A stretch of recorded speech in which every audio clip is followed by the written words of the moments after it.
저는 오늘 고난 중의 인내와 권면 이와 같은 제목으로 말씀을 전하고자 합니다. 본문의 내용을 구체적으로 살펴보면 두 부분으로 나누어집니다. 먼저 7절에서 11절에서는 고난 중에 인내할 것을 권면하는 내용입니다. 즉 주의 재림이 임박하였으므로 그때까지 고난을 인내하라는 것입니다. 성도들은 하나님 나라의 시민권을 가지고 주께서 재림하시기까지 불의한 이 세상에서 나그네와 같은 존재로 살아갑니다. 때문에 성도들은 하나님 나라의 가치관과 또 이 세상의 가치관 가운데에서 심한 혼란을 느낄 뿐만 아니라 또한 때로 세상의 가치관을 따라 사는 사람들에 의해서 박해를 받기도 합니다. 본 서신의 수신자들 역시 그러한 박해로 인하여 고난을 겪으며 심히 낙심하는 가운데 처해 있었습니다.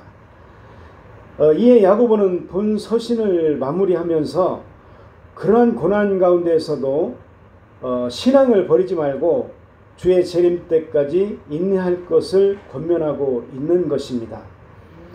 특별히 야고보는 여기서 성도들이 인내해야 할 이유를 세 가지로 제시를 하고 있는데, 첫째는 우리가 읽은 7절에서 9절의 말씀 중에서 현재의 고난의 삶을 역전시킬 수 있는 주의 재림이 가까워졌기 때문이라는 것입니다. 또한 둘째는 10절에 신앙의 선배들이 본을 보였기 때문이라는 것입니다. 그리고 셋째는 11절에 끝까지 인내하는 자에게 하늘의 축복이 예비되어 있기 때문이라는 것입니다. 다음으로 후반부 12절에서는 맹세에 대한 그 교훈을 주고 있습니다. 즉 무엇으로도 맹세하지 말라고 함으로써 맹세를 엄히 금하고 있는 것입니다. 이것은 산상수훈의 마태복음 5장 33절에서 37절의 내용과 일맥상통합니다. 한번 볼까요? 또 옛사람에게 말한 바 헛 맹세를 하지 말고 내 맹세한 것을 주께 지키라 하였다는 것을 너희가 들었으나 나는 너희에게 이르노니 도무지 맹세하지 말지니 하늘로도 하지 말라 이는 하나님의 보좌이며, 이렇게 말씀하고 계시죠. 그렇다면 여기서 우리가 맹세에 대하여 좀 더 자세히 알아보고자 합니다. 만약 법정에서 진실을 말하려고 맹세하는 것도 잘못된 것일까요? 그렇지 않습니다. 예수님이 금하신 것은 당시 유대 사회에서 흔한 맹세의 남용에 대해서 말씀하신 것으로서 성경은 진지한 맹세를 금하지 않습니다. 도리어 때로는 말의 신실성을 강조하기 위해서 맹세하는 것이 적절하기조차 합니다. 그래서 한번 볼까요? 하나님조차도 히브리서 6장 13절에 보면 이렇게 말씀하고 계십니다. 하나님이 아브라함에게 약속하실 때 가리켜 맹세할 자가 자기보다 더 큰 이가 없으므로 자기를 가리켜 맹세하여, 이렇게 말씀을 하고 계시죠. 하나님 스스로에 대해서 맹세하기도 하셨습니다. 또한 하나님은 당연히 맹세하실 수 있는 그런 권한이 있습니다. 그러므로 사사로운 흔한 맹세를 하지 말라고 하신 것이지 진지한 것에 대한 맹세는 적절한 것입니다. 오해하지 마실 것은 여기서 중요한 것은 우리 인간은 절대로 맹세를 함부로 해서는 안 된다는 것입니다.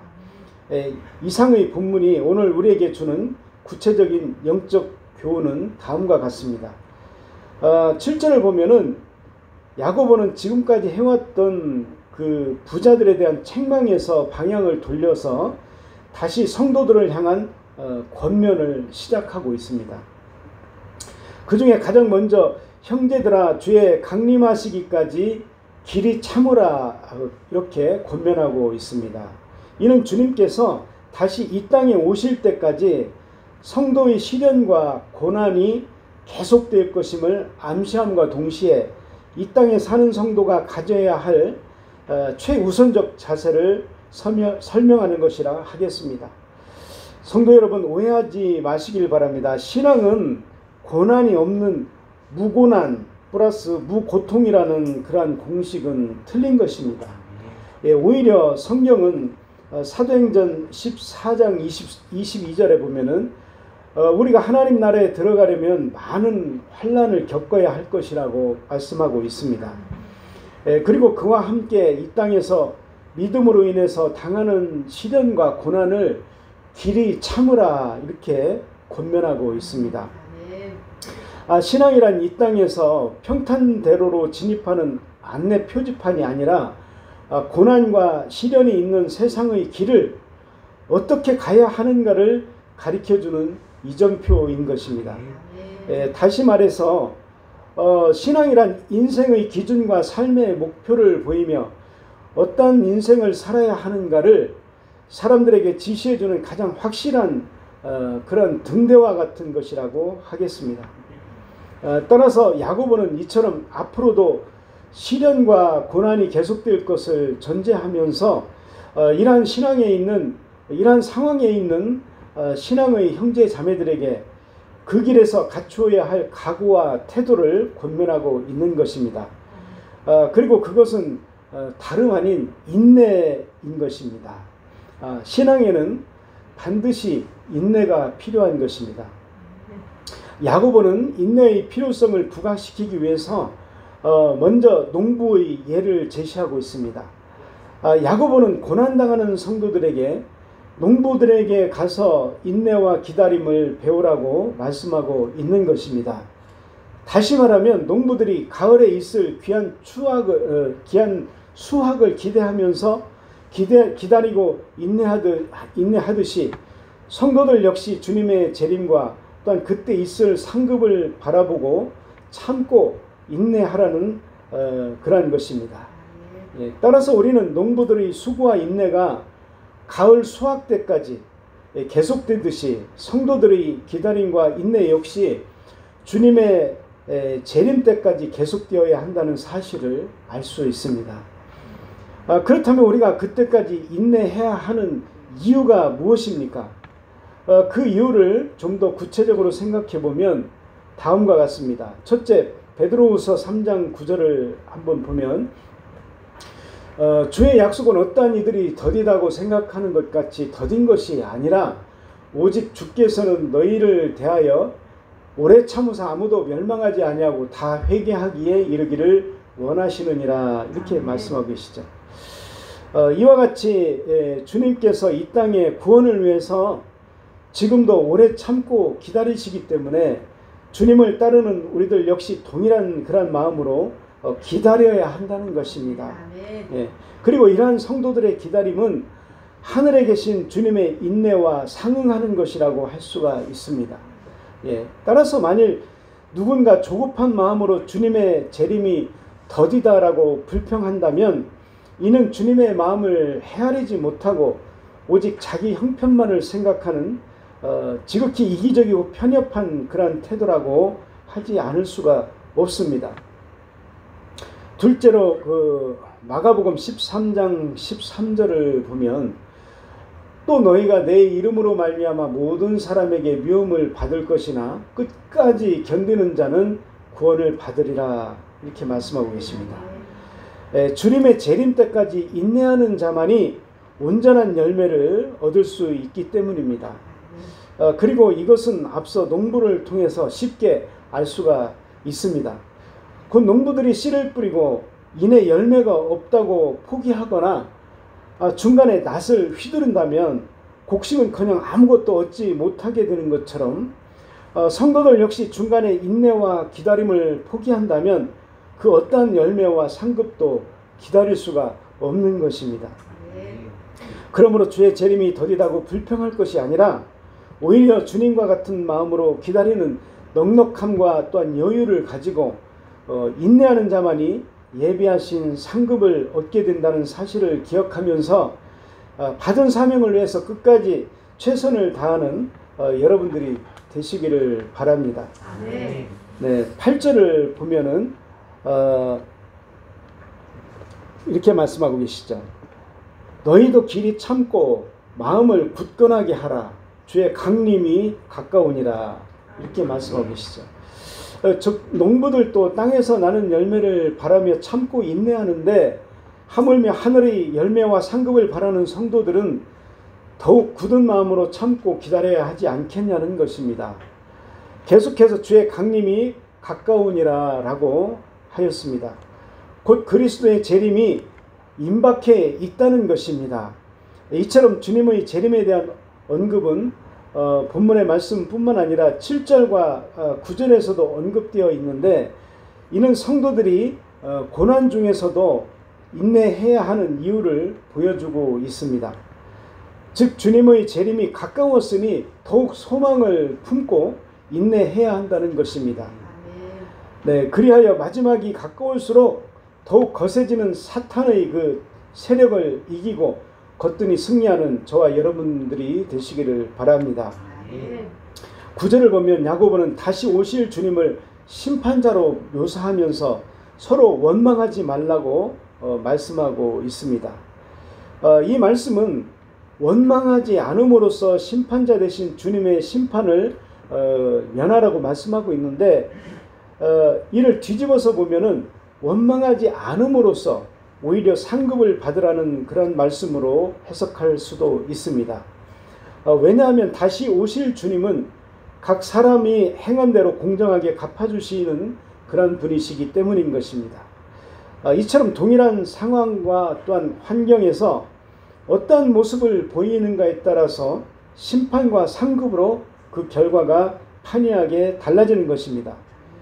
따라서 오늘 우리는 주님의 재림이 다소 늦어지는 것처럼 보인다고 해서 성급하게 이것을 불평하며 또한 해이한 신앙생활을 해서는 안 되겠습니다. 아니 오히려 주님의 재림이 더딘 것 같고 고난이 심각해질수록 더욱 큰 소망과 인내로 참아내고 기다리며 또한 약한 성도들을 위로하고 격려함으로써 신앙 공동체를 세우는 그런 자들이 되어야 하겠습니다.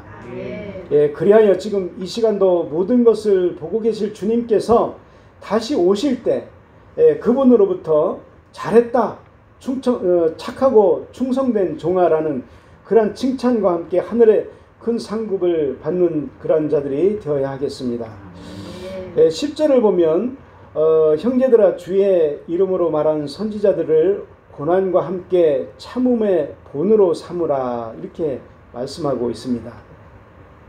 야고보는 고난 중에 인내한 그 첫 번째 모범으로 구약의 선지자들을 예를 들면서 말씀하고 있습니다. 즉 엘리야나 또한 이사야, 에레미야 등 하나님의 이름과 또한 진리를 선포함으로써 오히려 세상으로부터 핍박을 받았던 선지자들을 기억하면서 현재의 고난을 참고 인내하라는 것입니다. 이것은 동시에 옛적부터 하나님의 선지자들은 핍박을 받아왔음을 말씀하시며 또한 마태복음 5장 11절에서 12절에 말씀하시기를 나로 말미암아 너희를 욕하고 박해하고 거짓으로 너희를 거슬려 모든 악한 말을 할 때에는 너희에게 복이 있다라고 말씀을 하시죠. 또한 기뻐하고 즐거워하라 하늘에서 너희의 상이 큼이라 너희 전에 있던 선지자들도 이같이 박해하였다라고 말씀하십니다. 이와 같이 예수님의 그 산상수훈의 말씀을 이 시간에 우리가 상기시켜주는 것도 이러한 맥락에서 우리가 깨달아야 될 필요가 있습니다. 그런데 사실 이러한 말씀을 앞에 놓고 우리가 곰곰이 생각을 해보면 아멘이라고 하기에는 우리가 과연 초대교회 성도들처럼 이렇게 많은 핍박과 곤고를 지금 이렇게 당하고 있는가를 생각해 보면 옛날과 지금의 현재 상황은 많이 다르다는 것을 느끼기에 충분합니다. 하지만 마지막이 가까울수록 또한 적그리스도와 불법이 더욱 성해질수록 그로 인해서 그리스도를 전파하는 자들이 모든 민족들에게 미움을 받으리라는 주님의 말씀을 우리가 항상 염두에 두고 우리의 믿음의 신앙을 더욱 견고하게 다져 나가야 할 것입니다. 우리가 알 것은 복음에는 분명 축복과 심판의 두 가지 성격이 있음에도 불구하고 많은 사람들이 이 가운데 오직 축복만을 선포하고 있다는데 문제가 있습니다. 당연히 사실 우리는 하나님의 자녀로서 축복을 받아야 되고 축복을 누리는 그런 삶을 살아야 함은 마땅합니다. 또한 그것을 위해서 우리가 기도하는 것은 하나님이 기뻐하십니다.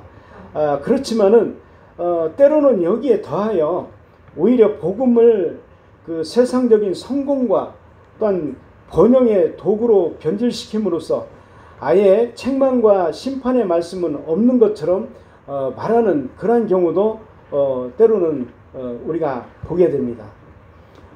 두 번째는 그리스도의 유일성을 포기하고 또한 타 종교와의 타협을 모색하기 때문입니다. 서로의 다름을 인정하면서 평화롭게 살아보자는 것입니다. 요즘 유행하는 소위 그 종교 다원주의와 또한 포스트 모던 신학으로 불리우는 것들이 바로 그 대표적인 예인 것입니다. 우리가 종교 다원주의 하면은 모든 종교에는 하나님의 구원이 있다면서 하나님의 구원하는 그러한 은총을 기독교에만 제한해서는 안 된다는 그러한 주장을 하는 그런 자들을 말하는 것입니다. 또한 포스트 모던이라는 것은 이 세상을 살아가는 여러 가지 각 분야에서 그들의 개인주의 또 그리고 인간의 욕망과 쾌락을 중시하는 것 그리고 특히 차별금지법에 관련된 여러 불합리한 것들이 그들만의 이유를 기준으로 내세우면서 그것을 주장하는 그러한 것들은 결코 하나님이 용납하지 않는 불법적인 것입니다. 동성애 또한 이들과 같은 그러한 종류의 그러한 사람들인 것이죠. 하지만 야고보가 말한 구약의 선지자들은 그 어떤 경우에도 이러한 일들을 하지 않았으며 또한 그러한 일로 인한 핍박과 고난을 그들이 심하게 받아왔던 것입니다. 우리는 하나님의 공의와 심판을 선포해야 하며 또한 어떠한 경우에도 그리스도만이 주되심을 포기해서는 안 될 것입니다. 그리하여 그 옛날 하나님의 선지자들처럼 이 땅에서는 고난을 받으나 하늘에서는 찬란한 영광으로 무궁한 생명을 누리는 그러한 자들이 되어야 할 것입니다.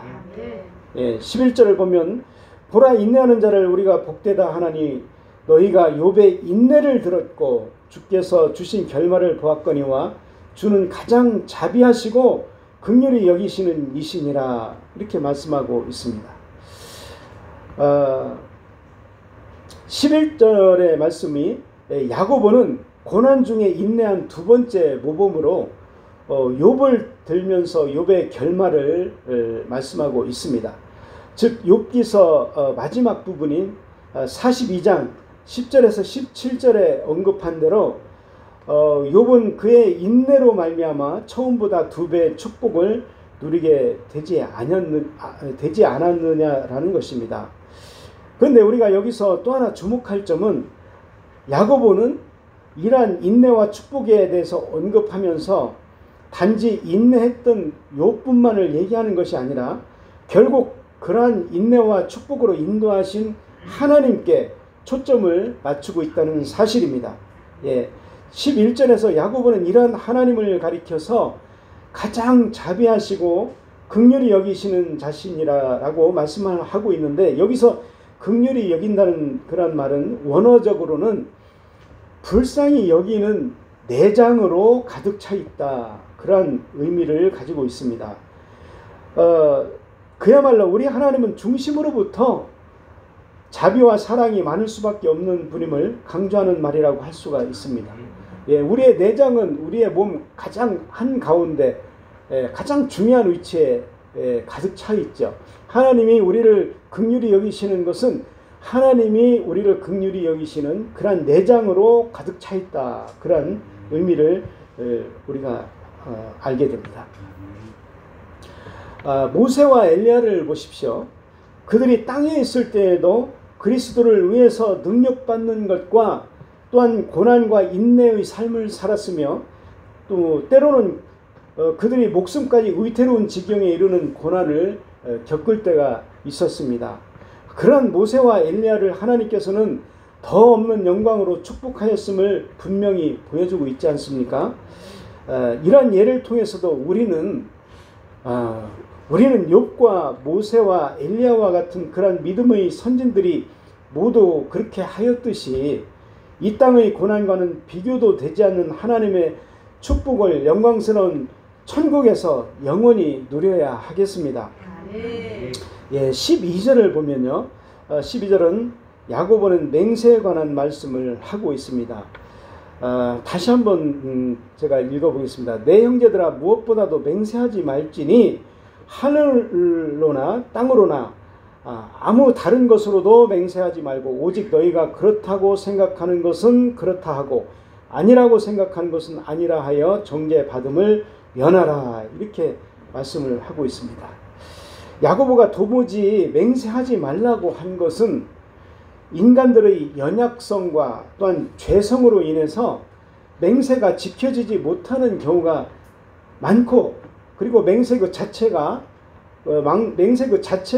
거짓을 거짓을 가리기 위한 그러한 수단으로 전락하는 경우가 많기 때문입니다. 우리는 대체로 두 가지 경우의 맹세를 보통 하게 됩니다. 첫째는 미래에 대한 약속과 장담을 할 경우입니다. 곧 맹세컨대 앞으로 반드시 그렇게 하겠다 하는 것입니다. 그러나 이러한 맹세가 얼마나 허망하게 끝나는지는 성경 속에 베드로가 잘 보여주고 있습니다. 즉 그는 그리스도께서 제자들의 배반을 예고하셨을 때 자신만은 결코 그리하지 않으리라라고 맹세를 했지만은 막상 생명의 위협이 닥쳐오자 어떻게 했습니까? 주님을 부인하되 저주까지 하며 부인하는 그러한 추한 모습을 보였던 것입니다. 이것이야말로 내일 일을 알지 못하는 안개와 같은 그러한 존재인 우리 인간들이 스스로의 그 능력을 믿고 앞날에 대해서 약속하며 장담하는 것이 정말 그 얼마나 교만하며 허망한 일인가를 분명하게 보여주는 것입니다. 그리고 두 번째는 진실에 관계된 증언을 할 경우입니다. 곧 선서와 같은 그러한 경우인 것이죠. 우리가 보듯이 국회의 청문회나 또한 법정 같은 곳에서 소위 전체적인 진실이 문제가 되는 경우 증인으로 하여금 진실만을 말하도록 선서를 시키고 또한 그 이를 보장하기 위해서 위증죄와 같은 것까지 만들어 두지만은 제도의 효력이나 신빙성에 의문을 품는 사람들이 한둘이 아닙니다. 그런데도 오늘날 세상 사람들은 걸핏하면은 뭐라고 말하죠? 내 목을 걸고 라든지, 예? 또 그렇지 않으면 내가 성을 간다. 예? 그런 식의 말로 또 내 손에 장을 지진다. 그런 말로 맹세를 하곤 합니다.